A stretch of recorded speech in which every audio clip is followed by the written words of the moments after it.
ప్రభు నామమున కూడి వచ్చిన మీ అందరికీ ప్రత్యేకమైన వందనాలు మరొకసారి తెలియజేస్తున్నాను. దేవుడు నాకు అనుగ్రహించిన ధన్యత ఎంతో ఆశీర్వాదకరమైనదిగా భావిస్తూ దేవుడు చేసిన ప్రతి మేలును బట్టి ఆయన్ని స్తుతిస్తూ ఆయన మన పట్ల చూపుతున్న కృపను బట్టి ఆయనకు కృతజ్ఞతాస్తుతులు చెల్లిస్తూ ఆయన బిడ్డలుగా ఇంకా మనల్ని బ్రతికిస్తూ నడిపిస్తూ కాపాడుతూ కరుణిస్తూ అన్ని విషయాల సహాయం చేస్తున్న దేవునికి ఒక్కసారి చేతులెత్తి స్తుతులు చెల్లిద్దాం.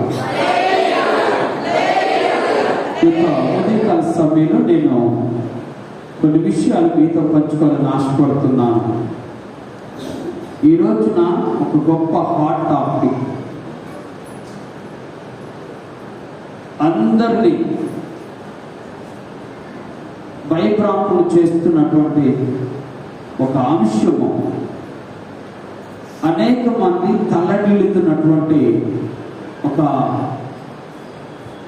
సమయం, అనేక మంది ఒళ్ళు గగురు పొడిచేటువంటి పరిస్థితిలో నిలబడుతున్నటువంటి ఒక పట్టణం.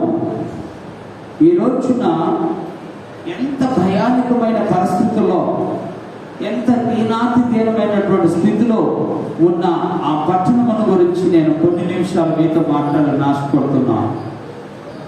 ఈ రోజున అమెరికా దేశంలో కాలిఫోర్నియా అనేటువంటి రాష్ట్రంలో లాస్ ఏంజల్స్ అనేటువంటి పట్టణమును పరిశీలన చేసినప్పుడు ఈ రోజు కూడా ఆ పట్టణం తగలబడుతూనే ఉంది. అది 5వ తారీఖు ఆదివారం, అంటే మనకి 4వ తారీఖు, వాళ్ళకి 5వ తారీఖు. 5వ తారీఖు ఆదివారం నాడు జరిగినటువంటి ఒక global golden globe film awards ఇస్తున్న సమయంలో వారు చేసిన క్రియలను బట్టి అని నేను చెప్పను, కానీ పరిస్థితులను బట్టి ఒక భయంకరమైనటువంటి అగ్ని ఆ దేశంలో, ఆ ప్రాంతంలో, ఆ పట్టణంలో ఉన్నటువంటి అనేక మంది ప్రాంతాలను నాశనం చేసేసింది. ఆ పట్టణానికి లాస్ ఏంజల్స్ అనే పేరు పెట్టక ముందు ఈ పట్టణానికి ఒక పేరు పెట్టారు. ఏమన్నారంటే the queen of the town queen of the angels అనే పేరు పెట్టారు. అంటే ఆ పట్టణంలో నట the town of our lady the queen of angels. ఈ పట్టణం యొక్క దేవదూతలకు, ఈ పట్టణం యొక్క స్త్రీ దేవదూతలకు ఆమె సరి అయినది, దేవదూతలకు రాణి అని పేరు పెట్టుకున్నారట. ఏమని? దేవదూతలకే రాణి అని పేరు పెట్టుకున్నారంట. ఇది స్విట్జర్లాండ్, అంటే స్విస్ దేశస్తులు, స్పానిష్ వాళ్ళు పెట్టుకున్న పేరు. ఏదేమైనా ఈ పట్టణము చాలా అద్భుతమైన పట్టణము. ఈ పట్టణంలో నివసించేటువంటి వారందరూ కూడా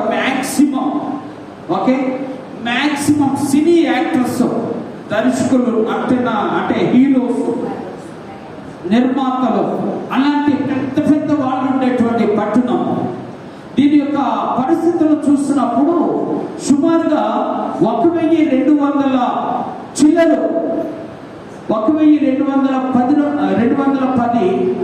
కిలోమీటర్ల భూభాగంలో నివసిస్తున్నటువంటి ప్రాంతం ఇది. ఇక్కడ సుమారుగా 90 లక్షల మంది, అంటే దగ్గర 1 కోటి మంది నివసించేటువంటి ఒక ప్రాంతం ఇది. ఈ ప్రాంతంలో ప్రతి సంవత్సరము సుమారుగా 2 లక్షల పైబడి జనము ఆ పట్టణానికి విజిటింగ్ చేయడానికి లేదా ఆ పట్టణాన్ని దర్శించడానికి వెళుతూ ఉంటారట. అంటే అంత అద్భుతమైనటువంటి పట్టణము, అంత అద్భుతమైన పట్టణము. ఆ పట్టణమును ఒకే ఒక్క వారం రోజుల్లో, అంటే 5వ తారీఖు నుంచి ఇప్పటికి మనం లెక్కేసుకున్నా, ఇప్పటికి 8వ తారీఖు 19వ తారీఖు, అంటే 14 రోజుల నుంచి ఆ పట్టణం తగలబడుతూనే ఉంది. ఎందుకు జరిగిందంటే ఆ పట్టణంలో ఎక్కువగా అగ్ని ప్రమాదాలు జరగడానికి కారణం ఏమిటాయి అంటే వాతావరణం వల్ల జరుగుతున్నాయి. అగ్ని ప్రమాదాలకు వారు పెట్టిన పేర్లు 3 పేర్లు చెప్తాను. ఒకటి ఈటోన్ ఫైర్ అగ్ని అనట, ఈటోన్ అనేటువంటి అగ్ని. రెండవది పల్సేట్సా అనేటువంటి అగ్ని అట. మూడవది ఆ పట్టణానికి వచ్చినటువంటి ఆ యొక్క భయంకరమైన అగ్ని, మూడవదాన్ని ఆ దేశ లేదా ఆ ప్రాంతంలో ఎప్పుడు జరుగుతూనే ఉంటుందట.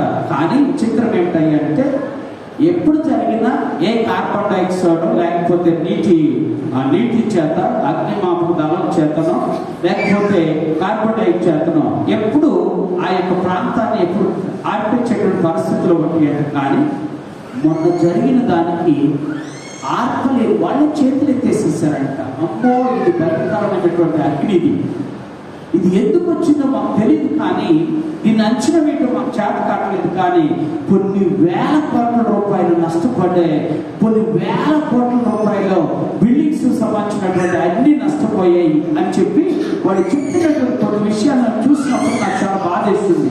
మీరు కనుక ఒక్కసారి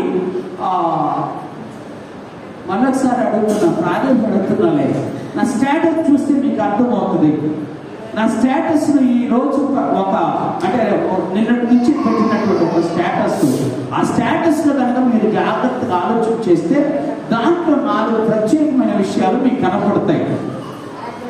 ఆ ప్రత్యేకమైన విషయాల్లో మొదటి విషయం ఏంటంటే ఆ గోల్డెన్ గ్లోబ్ అవార్డ్స్ రోజునట వాళ్ళు అందరూ కూర్చొని అవార్డ్స్ ప్రదానం చేయడానికి నామినేషన్స్ వేస్తారట. ఆ నామినేషన్స్ వేసినప్పుడు కొన్ని పిక్చర్స్ వాళ్ళు తీశారు.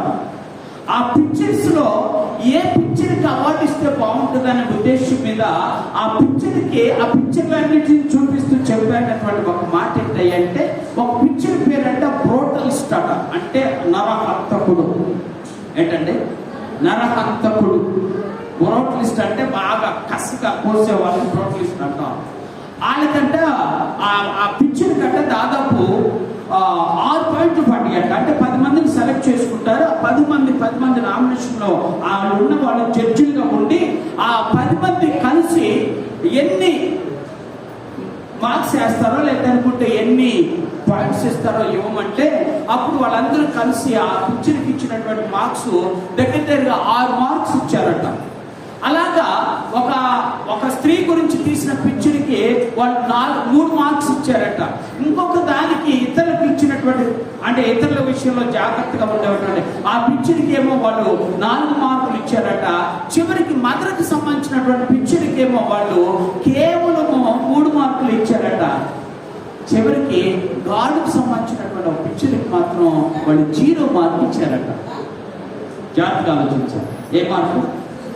ఆ 0 మార్కు. నా స్టేటస్ లో మీరు చూడండి, అక్కడ ఒక స్త్రీ ఎర్రని డ్రెస్ వేసుకొని ఆ స్త్రీ రాసినటువంటి క్యాప్షన్ ఏంటంటే, దేవుడు లేని నగరముగా మా కాలిఫోర్నియాను చేయాలి అనుకున్నారట.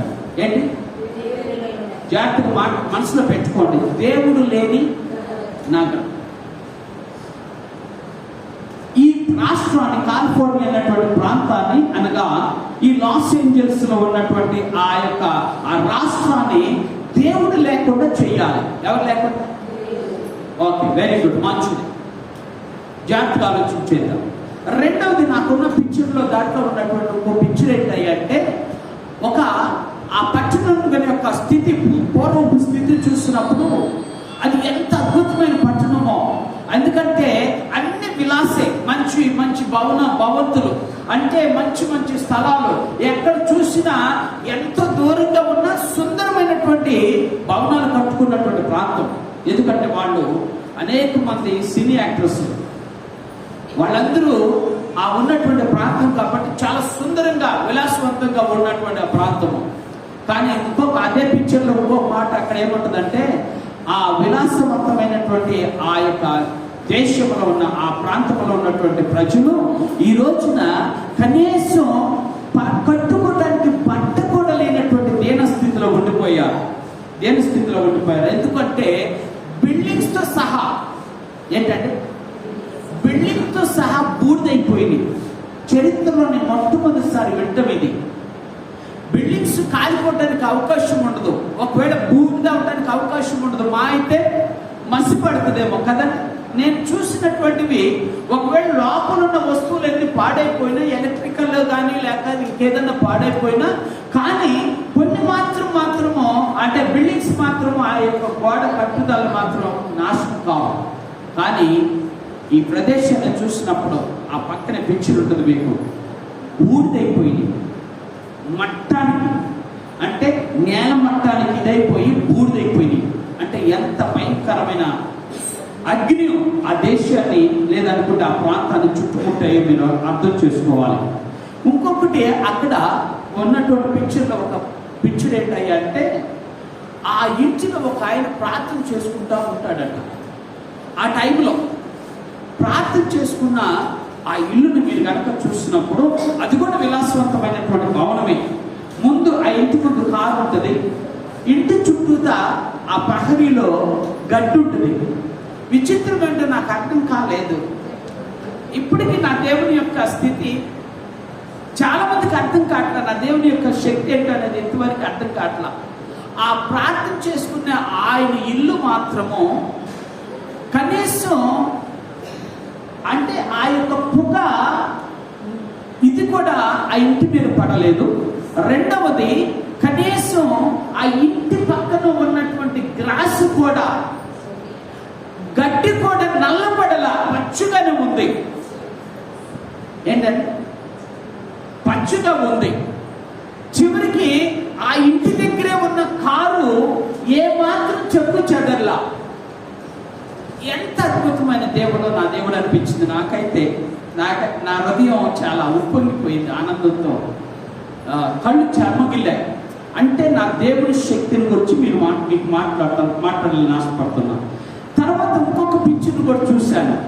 అదే పట్టణంలో ఒక అద్భుతమైనటువంటి మందిరము, ఓకే, అద్భుతమైన మందిరం. దానికి కూడా కనీసం ఒక నల్ల మచ్చ కూడా పడలేదు. నల్ల మచ్చ కూడా పడలేదు. ఇటువంటి నేను చూసినప్పుడు నాకు అనిపించింది, ఇంకా నా ప్రజలు ఆ దేవునికి దూరంగా బ్రతుకుతున్నారు. ఇంకా నా ప్రజలు ఆ దేవుని శక్తిని తెలుసుకోకుండా జీవిస్తున్నారు. ఇంకా నా ప్రజలు దేవుని దగ్గరికి రాలేకుండా జీవిస్తున్నారు అని నాకు ఇప్పటికీ వేదన కలుగుతుంది.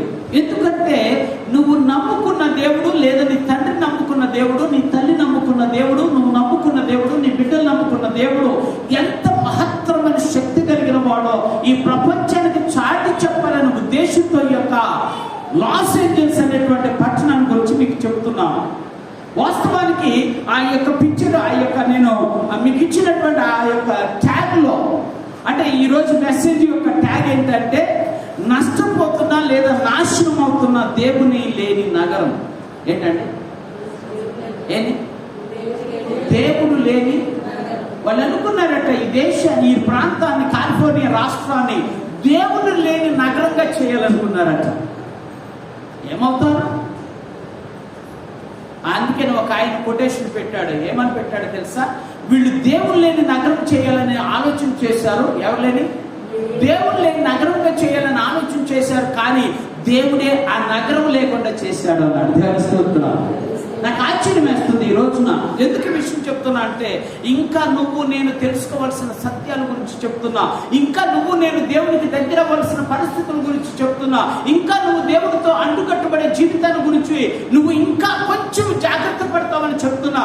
ఈ దేవుని దగ్గరకు వస్తే నీ జీవితంలో గొప్ప అద్భుతాన్ని చూస్తామనే ఒక విశ్వాసంతో చెప్తున్నాను. ఏ మాత్రం కూడా నా దేవుడు సర్వశక్తిమంతుడు అనటానికి ఏ మాత్రం కూడా నాకు సందేహము లేదు. నా దేవుడు సర్వోన్నతుడు అనటానికి ఏమాత్రం సందేహం లేదు. నా దేవుడు సర్వజ్ఞాని అనటానికి ఏమాత్రం సందేహం లేదు. నా దేవుడు సర్వత్రయామి అనటానికి కూడా ఏమాత్రం సందేహము లేదు. దేవుడు లేని నగరము కాదు, దేవుడు లేని ఒక చిన్న సెంటీమీటర్ కూడా ఉండదని నేను చెప్తాను. ఎందుకు అంటే నా దేవుడు సృష్టికర్త. ఆయన ఎక్కడైనా సరే ఉండగలిగిన దేవుడు.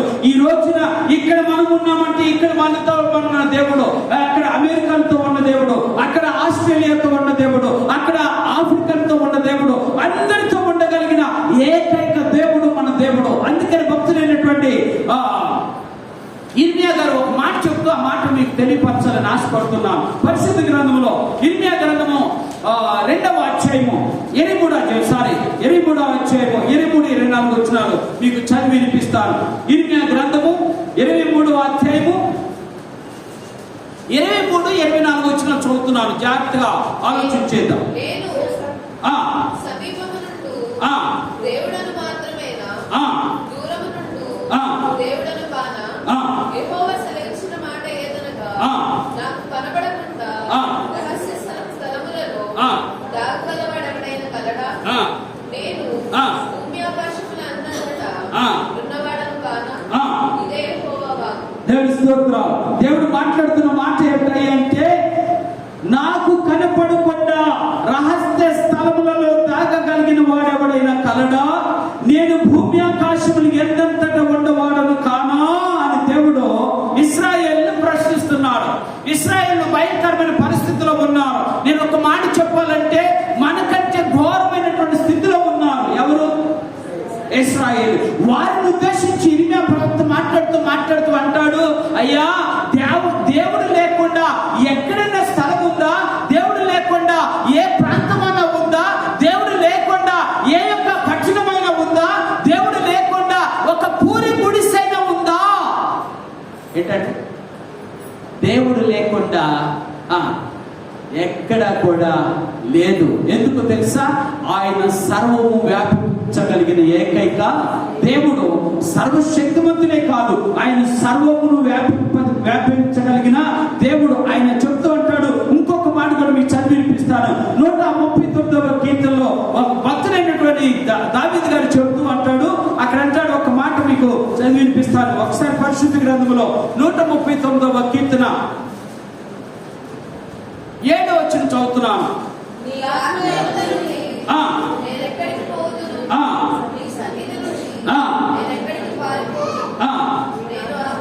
నేను ఆకాశమునికి ఎక్కినను, నీవు అక్కడ ఉన్నావు. నేను పాతాళంలో పట్టుకొని నన్ను, నీవు అక్కడ ఉన్నావు. నేను రెక్కలు కట్టుకొని సముద్ర దిగంతములలో నివసించినను. ఆమేన్. ఎంత గొప్ప దేవుడు నువ్వు ఆరాధించేది. నువ్వు ఆరాధించే దేవుని యొక్క మహిమ ఎంత గొప్పదో ఆలోచన చేయండి. దావీదు భక్తుడు అంటాడు, నేను ఆకాశమునికి ఎక్కితినా, అక్కడ నా దేవుడు ఉన్నాడు కదా. పాతాళంలో పట్టుకున్నానా, అక్కడ తన చెయ్యి నన్ను తాకుతున్నది కదా. నేను ఏ లోకంలో ఉన్నా కూడా నా దేవుడు నాతో ఉన్నాడు కదా. నేను ఎక్కడికి వెళ్ళగలను ఆయన విడిచిపెట్టి అన్నాడు. ఆయన విడిచిపెట్టి ఎక్కడికి వెళ్తాడు? అర్థమవుతుందా మీకు? ఆయన రాళ్ళలో ఉన్న దేవుడు కాదు. జాగ్రత్తగా ఆలోచించండి. ఆయన గుడిలో ఉన్న దేవుడు కూడా కాదు. అందుకే నేను చెప్పాను, ఆయన నీ గుండెల్లో నివసించే దేవుడు, నీతో ఉన్న దేవుడు, నీకు సమస్తమును చేయగలిగిన దేవుడు, నువ్వు వెళుతున్న సమయంలో నీకు అండగా ఉండగలిగిన దేవుడు, నీకు వస్తున్న సమయంలో నీకు అండగా ఉండగా. నీవు లేకుండా నా యేసయ్య ఒక్క నిమిషం బ్రతకలేడు. అందుకే ఆయన అంటాడు, నేను నీతోనే ఉంటాను. నువ్వు ఎక్కడికి వెళ్ళినా అక్కడే ఉంటాను. నువ్వు ఎక్కడ ఉన్నా కూడా నేను అక్కడే ఉన్నాను. అందుకని ఒక భక్తుడు మాస్టర్ మనగారనే భక్తుడు మాట ఏంటంటే, అయ్యా ఈ లోకంలో మనుషులు మాత్రం కేవలం బ్రతుకున్నంత కాలమే మనతో ఉంటారు కదా. అంతేనే కదా? ఎవరైనా సరే ఈ లోకంలో బ్రతుకున్నంత కాలమే మనతో ఉంటారు. కానీ మనం చచ్చిపోయిన మనతో ఉన్నవాడు మన యేసయ్య ఒక్కడే. దేవుని స్తోత్రం. మరణంలో కూడా మనకు తోడుగా ఉన్నవాడు మన యేసయ్య ఒక్కడే. ఎవరండి? అర్థమైందా? ఇప్పుడు చెప్తా, మీ జాగ్రత్తగా ఆలోచించండి. మన వాళ్ళు ఎవరైనా ప్రభు నమ్ముకొని ప్రభు సన్నిధిలో జీవించి ప్రభుని ఆరాధించి ఒకవేళ ఈ లోకముని విడిచిపెట్టారు అంటే వారి గురించి సంతోషించాల్సిన ఒక సమయం అంటే వారు దేవుడితో ఉన్నారు. అంతకంటే భాగ్యం ఏం కావాలి చెప్పండి? ఎవరితో ఉన్నారు? మనం ఏమైనా ఏడుస్తాం, ఏంటయ్యా నా బిడ్డనే తీసుకెళ్ళాలా, నా కొడుకునే తీసుకెళ్ళాలా, నా కూతుర్నే. అంతమందా? అది కాదు ఏడవలసింది. యేసుక్రీస్తు కలవరి శిలువలో చెప్పాడమ్మా, మీరు నా గురించి ఏడవద్దు. ఎవరి గురించి ఏడవాలి? అయినా ఏడవ. దేవుడు అక్షరాలు చెప్తే మనం ఏం చేస్తాం? మన బిడ్డల గురించి ఏడ్చేవాళ్ళం కాము. మనకి బిడ్డల గురించి ఏడ్చేవాళ్ళం అయితే వాడు దేవుని మందిరంలో నివసించేవాడు. మన బిడ్డల గురించి ఏడ్చేవారు అయితే వాడు దేవుని రక్షణ పొందుకునేవాడు. మన బిడ్డల గురించి ఏడ్చేవారు అయితే వాడు దేవుడు అలవాట్లకు లోనయ్యేవారు కాదు. వారు మన బిడ్డల గురించి మన కన్నీరు కార్చిన వారమైతే వారు మనతో పాటు ఒకవేళ చనిపోయిన పరలోకంలో నివసించేవారుగా ఉంటారు. కానీ ఏం చేయట్లేదు. దేవుడు చెప్పాడు, అయ్యా అవును పిక్చర్ చూస్తేనే, సినిమా చూస్తేనే, కరుణామయుడు సినిమా చూస్తే మా అమ్మగారు నా చిన్నప్పుడు కరుణామయుడు సినిమాకి వెళ్ళడానికి 50 పైసలు ఇచ్చింది. అప్పట్లో అంతలేదు. సరే కదా అని మా అన్నయ్య నేను ఇద్దరం కలిసి వెళ్ళాం. వెళితే నా ముందు సీట్లో కూర్చున్న ఒక తల్లి ఆ ప్రార్థనకి వెళ్తే, అప్పుడు ఇంకా నాకు ప్రార్థన అంటే తెలియదు. అంటే బైబిల్ చదువుకోవడం, ప్రార్థన చేసుకోవడం ఆచారం, కానీ ఆ మాత్రం కూడా దాని యొక్క అనుభవం నాకు తెలియదు. చిన్నపిల్లవాడిని. బహుశా నేను చదువుకుంటున్నా, 10th క్లాస్ చదువుతున్నా. నాకు సినిమా థియేటర్ యొక్క స్క్రీన్ తెలియదు నాకు 10th క్లాస్ వరకు. మీ నమ్మరని నాకు అర్థమవుతుంది మీ మొక్కలు చూస్తే. వాస్తవం చెప్తున్నాను దేవుని సన్నిధిలో. స్క్రీన్ తెలియదు నాకు.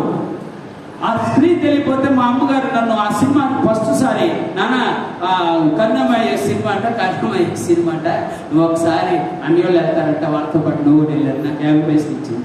మన్నెతో పాటు వెళ్ళాను. నా ముందు కూర్చున్న ఆమె, పెద్ద ఆమె, ఆ ప్రార్థనకి వెళ్ళాలంటే ఈ సినిమాకి వచ్చింది బాబు. నా మొక్క నన్ను చూడటానికి ఏమో విషయం. ఓకే, ఆ కూర్చొని ఆయన సిలువలో ఆయనకి మేకులు కొడుతూ ఉంటే, ముళ్ళ కిరీటం పెడుతుంటే ఆమె తిట్టుకుంటూ ఏడుస్తుంది. అరే మీరు నాశనం అయిపోతారా, మీరు నష్టపోతారా, నా ప్రభువుని ఏం చేస్తున్నారు, మేకులతో కొడుతున్నారు ఏంట్రా, రక్తం వస్తుంది అని ఏడుస్తుంది, భయంకరంగా ఏడుస్తుంది. నాకు అప్పుడే కొంచెం నాకు చెప్పాను కానీ నా ఫస్ట్ నుంచి కూడా కొంచెం లాజికల్ మైండ్, నా ఫస్ట్ నుంచి కూడా నేను పిలిచి, అమ్మా ఎందుకు ఏడుస్తున్నావు అన్నా. అయ్యా చూడయ్యా ప్రభుని ఎలా కొడుతున్నారో, ఎలాగా గాయం చేస్తున్నాడు చూడయ్యా, అందుకే నన్ను ఏడుస్తున్నాయా అన్నా. అప్పుడు నేను అన్నాను, అమ్మా ఒక మాట చెప్తాను, మీరు ఏమనుకోమాకుండా అన్నా. చిన్నప్పుడే అన్నాను, అమ్మా అది సినిమా అమ్మ అని చెప్పిన. ఏంటంటే కాదా, ఇప్పుడు కూడా మహాతల్లులు సీరియల్ సొత్తానికి ఏడుతూ ఉంటారు. ఏంటంటే అది అట్ట చేసి దండం పెడ, అది జీవితం కాదు, నటన. ఆ నటన చూసి నువ్వు నిజంగా జీవిస్తావు. ఏంటి కదా, అది నటన అండి. టీవీ మీద కనపడేది నటన, స్క్రీన్ మీద కనపడేది నటన. కానీ నా యేసే చెప్తున్న మాట నిజమేంటో చెప్పనా, నువ్వు ఆటను చూసి ఆడవలసింది కాదు, ఏటను చూసి స్క్రీన్ మీద కనపడుతున్న వాటిని చూసి ఆడవలసిన వాడు కాదు, టీవీలో కనపడుతున్న వాటిని గురించి చూసి ఆడవలసిన దాని కాదు, కాకూడదు కూడా. కానీ నీ బిడ్డలు నీ కళ్ళ ముందు కనపడుతూ ఉంటే, రేపు కన్నీరు కారుతూ ఉంటే, నీ దేవుడు వారిని రక్షించగలిగిన సమర్థుడై ఉంటే, ఆయన తప్పనిసరిగా నిన్ను, నీ కుటుంబాన్ని, నీ బిడ్డలను కూడా ఆయన పరలోకంలో చేర్చగలిగిన వాడుగా ఉంటే, వాళ్ళ కోసం ఇప్పుడే నువ్వు ఏడవాలి. ఎప్పుడు పెద్ద అయిన తర్వాత ఏడితే ప్రయోజనం ఏముండదు. ఇప్పుడు ఏమంటాడు తెలుసా, ఎప్పుడైతే నువ్వు ఎప్పుడైతే పెద్ద అయిన తర్వాత ఏడ్చే మనకి ఏమంటాడు తెలుసా, అదే నన్ను ముందు ఏడ్చి వచ్చినట్టు. ఎప్పుడు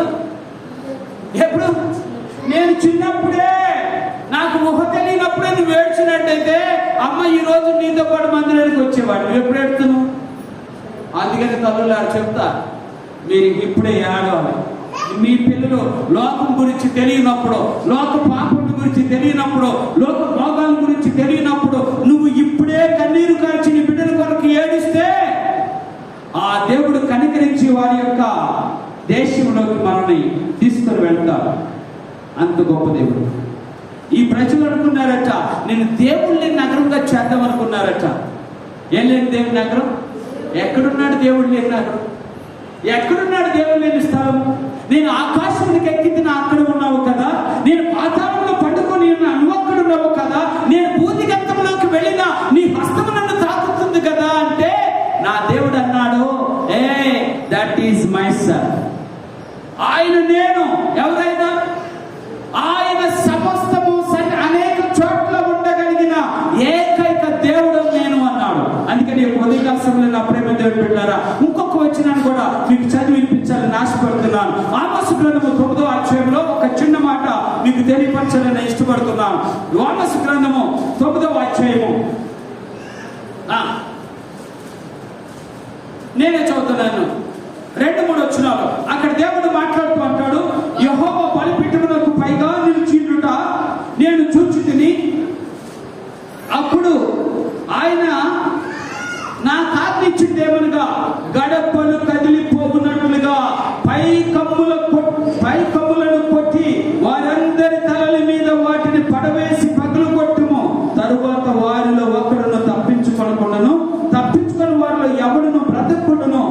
వారందరినీ ఖడ్గము చేత వధిత్తును. అందుకే ఆయన అంటాడు, నీ యెహోవా బలిపీఠమునకు పైగా నిలిచిండుట. ఎక్కడున్నాడట? బలిపీఠము పైన. ఎలా ఉన్నాడు ఆయన? ఆమె చెప్తామా? బలిపీఠం పైన నిలిచి ఉన్నాడు. జాగ్రత్తగా ఆలోచించండి. ఈ మాట చాలా స్పష్టమైన మాట. ఎంత అద్భుతమైన అడ్డానిచ్చే మాట ఏంటంటే, నీ దేవుడు పండుకునేవాడు కాదు. ఏ దేవుడు? నీ దేవుడు ఎక్కడ పడుకుంటాడు? ఆయన ఆకాశాన్ని అంత సింహాసనంగా చేసుకొని భూమిని పాదపీఠంగా చేసుకున్న ఈ ప్రపంచాన్ని పడుకోవడానికి సరిపోతుంటారా?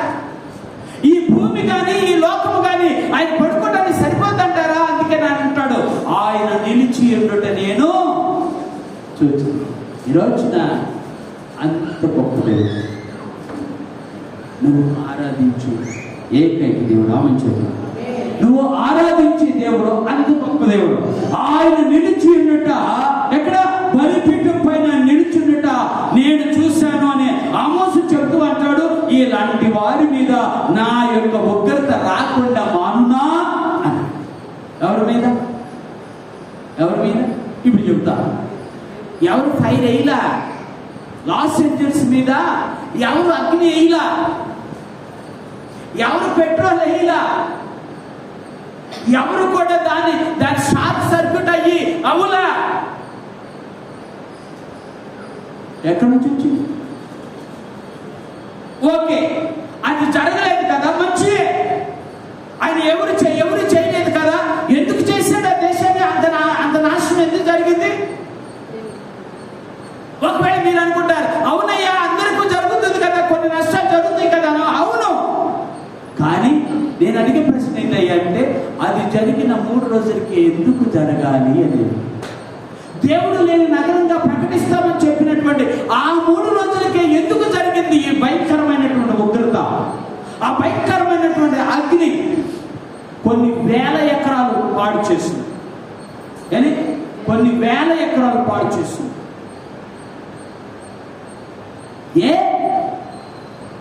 ఎందుకు?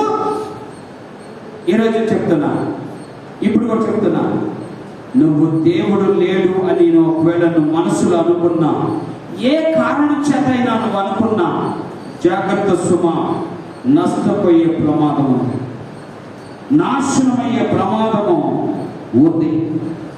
ఏ యొక్క విషయంలోనైనా నీ హృదయంలోనైనా తలచిన జాగ్రత్త సుమ, మర్చిపోవద్దు. అది నిన్ను నాశనం చేసే పరిస్థితులను క్రియేట్ చేస్తుంది. ఇప్పుడు మిమ్మల్ని అడుగుతా, జాగ్రత్తగా ఆలోచించిన సమాజం చెప్పండి. దేవుడు లేడని ఆ స్టేట్మెంట్ గొప్పదా? దేవుడికి దూరంగా ఉన్న స్టేట్మెంట్ గొప్పదా?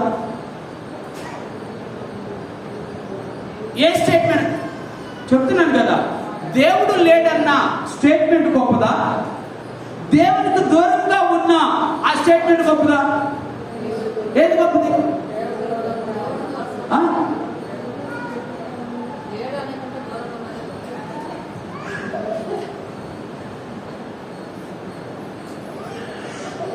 ఇంటికాడ వాళ్ళ మీద అరమంటే అరుతారే, నోరంతా తెలిసి ఎవరి మీద?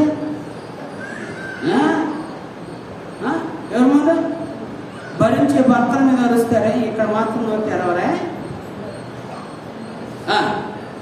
మీరు కూడా అంతే, భరించే భార్య మీద ఇది అవుతారే, ఇప్పుడు నోరు తెరవరా?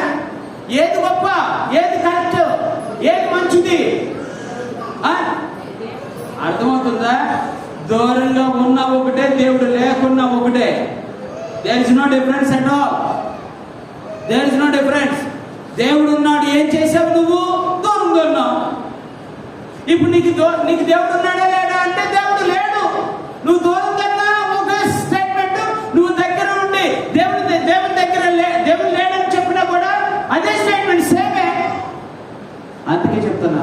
ఎందుకు ఈ విషయం చెప్తున్నా అంటే, దేవునికి నువ్వు దగ్గరగా ఉండటం కోసం చెప్తున్నా. దేవుని స్తోత్రం. నువ్వు దేవునికి దగ్గరగా ఉన్నావా? లోకము నీకు దూరంగా ఉంటుంది. నువ్వు దేవునికి దగ్గరగా ఉన్నావా, లోకాశలు నీకు దూరంగా ఉంటాయి. నువ్వు దేవునికి దగ్గరగా ఉన్నావా, లోక తలంపులు నీకు దూరంగా ఉంటాయి. లోక స్నేహం నీకు దూరంగా ఉంటుంది. దేవునికి దగ్గరగా ఉన్నావా?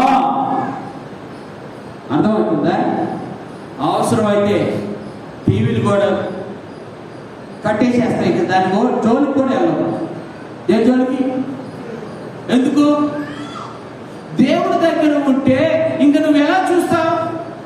ఏంటి పాస్టర్ గారు టీవీ కూడా చూడకంటారు అంటే, మా ఊర్లో ఎంతమంది చెప్తున్నారు, టీవీ చూస్తావా చూసుకో, సినిమా చూస్తావా వెళ్ళు, తాగుతావా తాగు, ఏదైనా ఒకటే.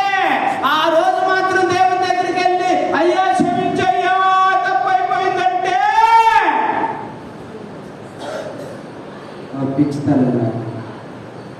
పిచ్చితండ్రులా అర్థమవుతుందా మీకు?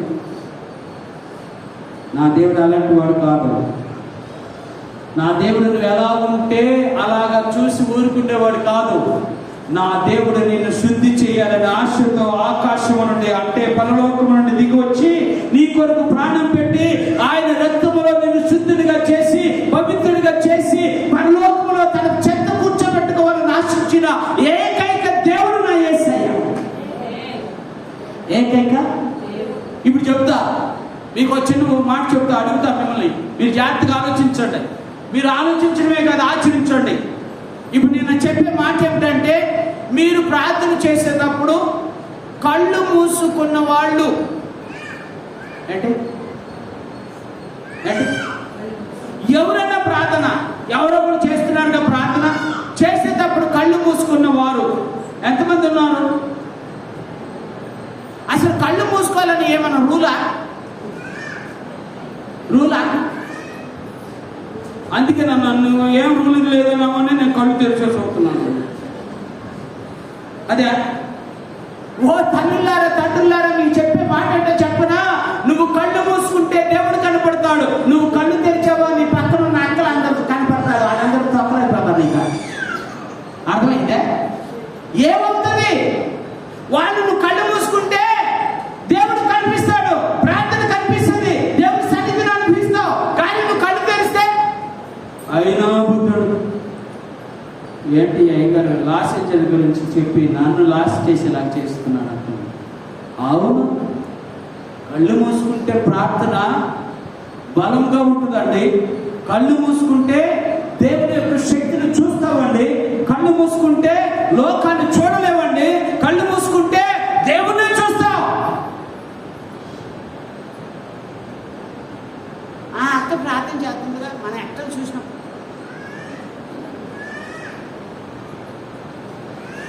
వాళ్ళు ప్రార్థన చేసేది మనందరి కోసం అండి. ఒకరు ప్రార్థన చేయమంటే 100 మంది ప్రార్థన చేయమని అంటే ఏమవుతుంది? అందులో ప్రార్థన చేయమన్నప్పుడు చెయ్యరు, ప్రార్థన చేయమన్నప్పుడు చేయరు. ఎప్పుడు చేస్తారు? అమ్మా క్లుప్తంగా చెయ్యమ్మా అన్నవాడుకోరు. ఆ రోజునే తీరుతాడు దేహంగా. బాక్సింగ్ గారు ఒక రోజున భోజనాలు పెట్టాడట. అందరికి భోజనాలు పెడుతున్నారు. మీటింగ్, పెద్ద మీటింగ్. భోజనాలు పెడితే ఒక అయ్యగారిని పిలిచి అన్నాడట, అయ్యా ప్రార్థన చేయ భోజనాల కోసం అన్నాడట. ఈయన ఆదికాండం నుంచి ప్రకటన వరకు ప్రభువా నువ్వు ఆహారం ఇచ్చావు, ఆ రోజు ఆదాంకి ఇచ్చావు కదా, నేను తిన్నాను కదా అని ఇక ఈయన ప్రార్థన చేస్తా ఉన్నాడట. చేస్తా ఉంటే పాపం అన్నం వడ్డించారు. ఆ ఊరు పల్లెటూరు కదా, 10 కుక్కలు వచ్చిన ఆ ఇస్త్రాకులన్నింటిని పాడు చేసినాయి. ఆ రోజు నుంచి బాక్సింగ్ గారు అన్నారంట, ప్రార్థన చేసేది కుక్కలు అతని జాగ్రత్త అంటాడు. ఏమంటే ఎందుకు? ఎక్కడ ప్రార్థన చేయాలో, ఎంత ప్రార్థన చేయాలో, ఏ విషయంలో ప్రార్థన చేయాలో ఆ విషయాలన్నీ మర్చిపోతారు. ప్రభు నేను మర్చిపోయా, నీ గుర్తుందిలే, నాకు తెలిసిలే అంట. మళ్ళీ దండం పెడతాను తల్లే కాదా? అయ్యో ప్రభు నేను మరి నీ బుర్ర ఎక్కడుంది? దేవుని దగ్గర బుర్ర ఉంటే ప్రార్థన చేసే అంశాలు తెలియవండి నీకు? తెలిసిందా తెలీదా? సరే ప్రార్థన చేయమంటారు, నా బుద్ధి తక్కువ అని నేను కొట్టుకోవాలన్నమాట, లాంపలేసుకోవాలి. ఎందుకు అసలు విషయం చేయాల? ఇప్పుడు విన్న వాళ్ళందరూ ఏమంటారు? అయ్య గారు ఏంటి అసలు విషయం చేయకుండా ఏమి ఎక్కడికెక్కడికో వెళ్ళిపోయింది, మా అమ్మో మా అయ్యో నాయనో బాబో తండ్రి అనుకుంటాం. నువ్వు ప్రార్థన చేస్తే నీకు దేవుడే కనపడాలని ప్రార్థన చేస్తుంది. దేవుడు కనపడితే దేవుడు తప్పనిసరిగా నీ ప్రార్థన ఆలకిస్తాడు. దేవుడి సన్నిధిలో నువ్వు జాగ్రత్తగా ఉండి ప్రార్థన చేయగలిగితే, శ్రద్ధతో ప్రార్థన చేయగలిగితే దేవుడి కార్యాలు కన్నులారా చూస్తావు. అందుకనే దేవుళ్ళని నగరం అనుకున్నవారు ఇప్పుడు ఏమంటున్నారు చెప్పనా? అక్కడే పిక్చర్ ఒకటి ఉంటుంది, please pray for California that is burning a lot అన్నాడు. ఒక ఆయన చెప్పాడు, దాంట్లో ఉంటుంది పిక్చర్. ఒక ఆయన అంటాడు, అయ్యా కాలిఫోర్నియా అనేటువంటి రాష్ట్రంలో ఇంకా తగలబడుతుంది, ఆ రాష్ట్రం కొరకు ప్రార్థన చేయండి అయ్యా అంటున్నారు. ఎందుకో తెలుసా? కాపాడగలిగిన వాడు కరుణామయుడైన దేవుడే. తెలుస్తున్నాడు, కాపాడగలిగిన వాడు ఆయన ఒక్కడే. నువ్వు ప్రార్థన చేస్తే నిన్ను కాపాడుతాడు, నీవు ప్రార్థన చేస్తే నీ ప్రార్థన ఆలకిస్తాడు, నీ జీవితాన్ని భద్రపరుస్తాడు, నిన్ను అన్ని విధాలుగా సుఖపెడతాడు, అన్ని విషయాల్లో దేవుడు నిన్ను ఆశీర్వదిస్తాడు. ఇది పక్కా. నా దేవునికి అంతఃశక్తి ఉంది. దేవునికి ఓకే. ఇప్పుడు అందుకని ఒక మాట చదువుతాం, మీ జాగ్రత్తగా ఆలోచించేద్దాం. పరిశుద్ధ గ్రంథంలో దేవుడు ఎవరిని శిక్షిస్తాడో ఒక మాట చెప్తూ కొన్ని విషయాలు చెప్పి నేను త్వరగా ముగిస్తాను. పరిశుద్ధ గ్రంథంలో ఒక్కసారి యెషయా గ్రంథము 13వ అధ్యాయము 11వ వచనం చదువుతున్నాం. యెషయా గ్రంథము 13వ అధ్యాయం 11వ వచనం. సైన్యములకు అధిపతియగు యెహోవా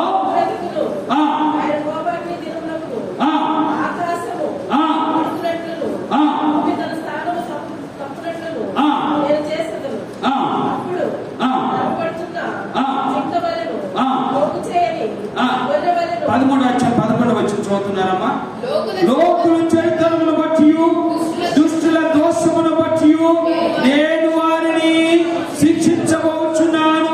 అహంకార అతిశయమును మాన్పించేదను, బలత్కారుల గర్వమును అణిచివేసేదను. బంగారు కంటే మనుషులను ఓఫీరు దేశమును, సువర్ణము కంటే నరులను.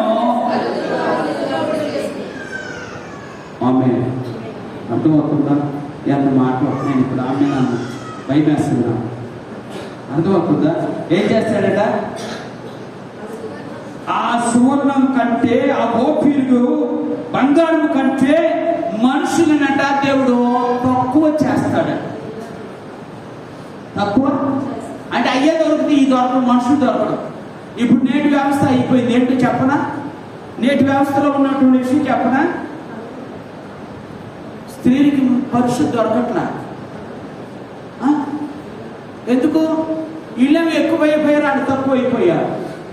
పురుషులు తక్కువైపోయారు దేశంలో.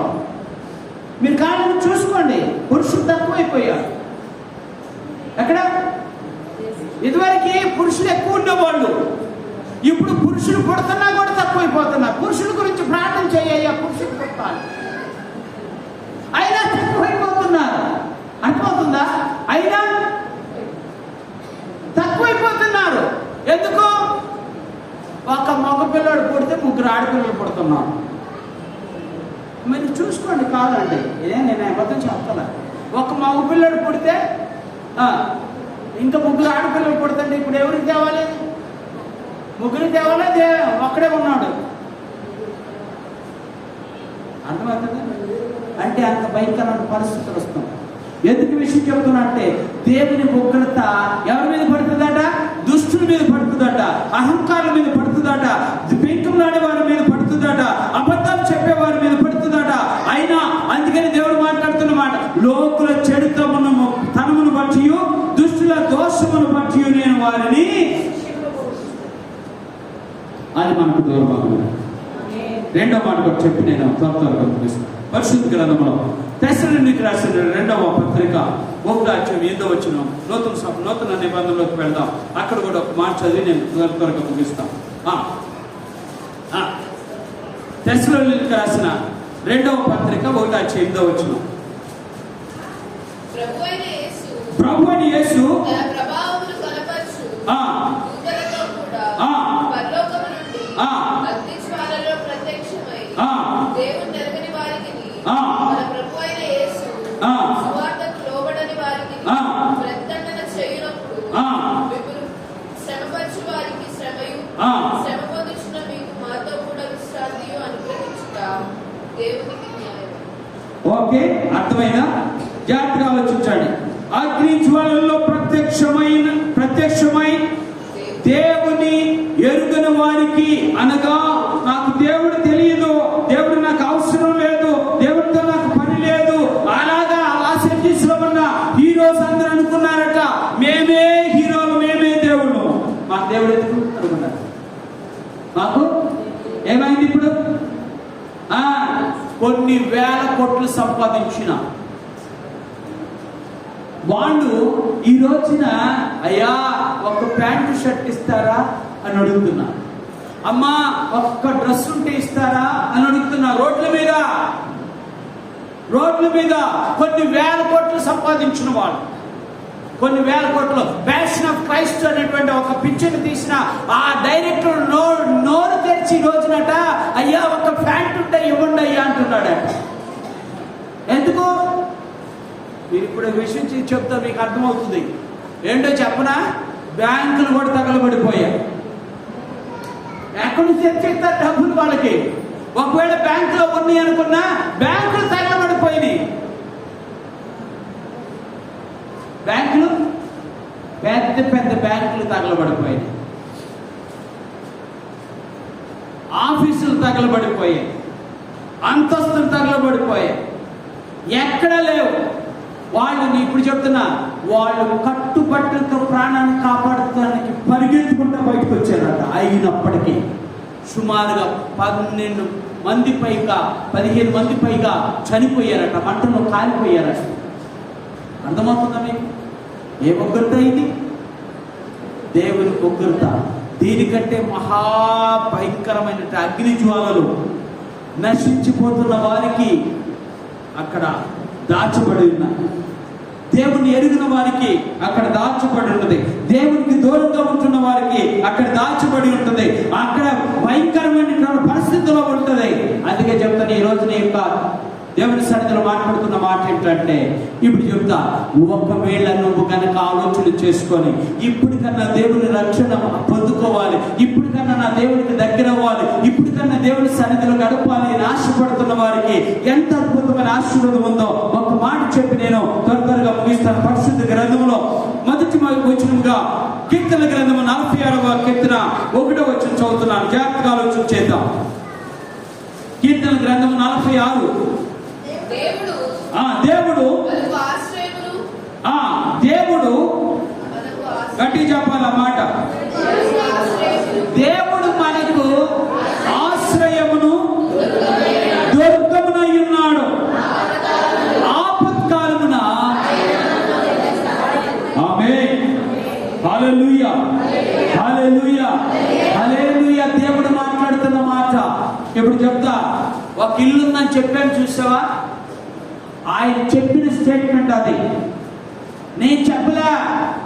ఆ ఇల్లు పాడైపోకుండా, ఆ ఇంటి ముందు కారు పాడైపోకుండా, ఆయన ఇంటి ముందు గడ్డి కూడా పాడైపోకుండా, కనీసం ఎండిపోకుండా ఉన్న ఆ మనుషుడు చెప్పిన సాక్ష్యం ఏంటో చెప్పనా?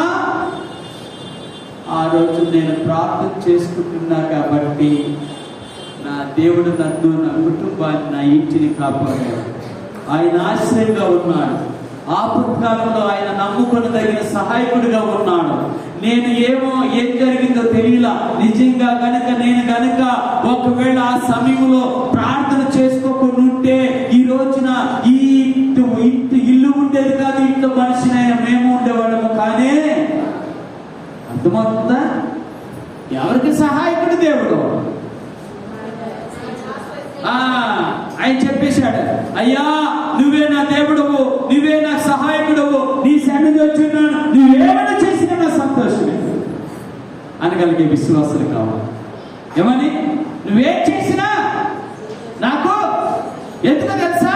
ఆయన మేలు చేసే దేవుడు మేలు చేస్తాడు. ఆమె చెబుతాం.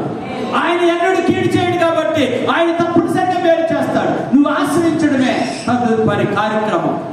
నువ్వు ఆయన దగ్గర అవటమే తదుపరి కార్యక్రమం. ఆయన హత్తుకొని జీవించడమే తదుపరి కార్యక్రమం. ఆయన యొక్క అడుగు జాడలో నడవటమే తదుపరి కార్యక్రమం. ఆయన నీకు అండగా ఉండాలంటే ఆయన ఆరాధించడమే తదుపరి కార్యక్రమం. అర్థమవుతుందా? నువ్వు ఆరాధించావా, ఆయన ఆశ్రయంగా ఉంటాడు. ఆయన సన్నిధిలో ప్రార్థన చేశావా, ప్రభు నిన్ను రక్షిస్తాడు. ఏ విధమైనటువంటి పరిస్థితులు వచ్చినా కూడా నీ దేవుడు నీకు కాపుదలగా ఉంటాడు. ఇప్పుడు చెప్తా, బైబిల్లో చెప్పిన మాటే, కోడి తన రెక్కల కింద ఎవరు కాపాడతాయి? ఎప్పుడు కాపాడతాయి చెప్పండి? పైన శత్రువు తిరుగుతూ ఉంటాడు. ఎక్కడ పైన? మీరు ఎప్పుడు దాని గురించి ఆలోచిస్తారు, నాకు తెలుసు. ఇక్కడ ఇది ఉంది చూసారా, ఇదే నీకు ఆకాశం. ఏది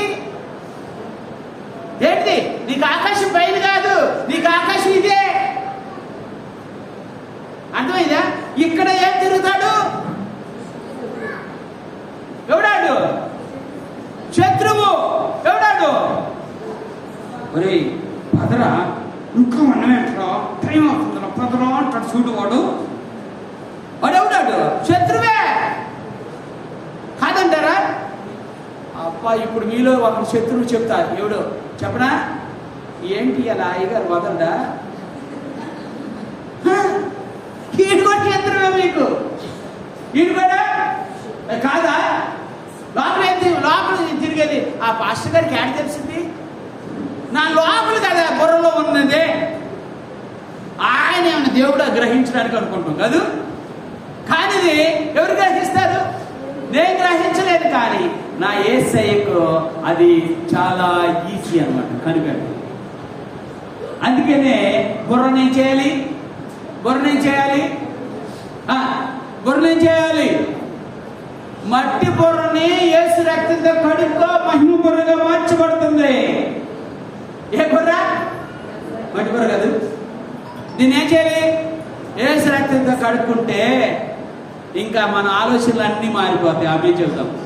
ఈ బుర్ర అది ఏంటే ఎదువరకులా మాట్లాడి మనిషి, ఎదువరకులా ఉన్నాడు ఈ మనిషి. ఇప్పుడు ఎలాగున్నాడు? సపరేట్గా కనపడుతున్నాడు. ఎందుకు?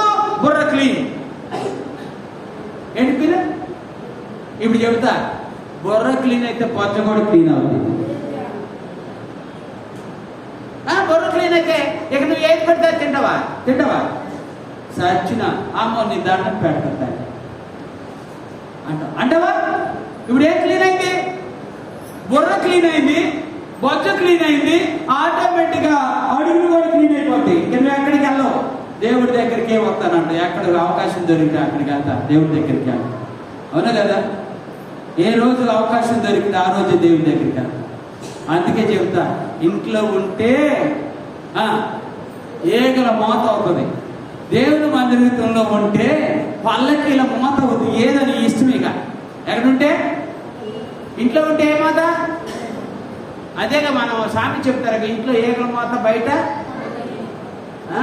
లోపల ఏముండదు, కానీ బయటకు వచ్చి ఏం గప్ప చెప్తావా? ఏమనుకున్నావు? మామూలు అనుకున్నావా? నేను అమ్మా అంటావు. ఇంట్లో ఏగల మోత కాదు, ఇంట్లో ప్రార్థన మోత ఉండాలి. తెలుస్తుంటారు, ఆరాధన మాత్రం ఉండాలి. అద్భుతమైన ఆశీర్వాదం బయటకు కనిపిస్తుంది. ఇప్పుడు చెప్తా, జాగ్రత్తగా ఉండండి. ఈ రోజున మనుషులు ఎలా ఉన్నారంటే, నువ్వు పచ్చగా ఉంటే అని మళ్ళీ పచ్చగా ఉంటే పచ్చకొట్లు వేసుకోమని దండం పెట్ట అని మనుషులు అనుకుంటారే.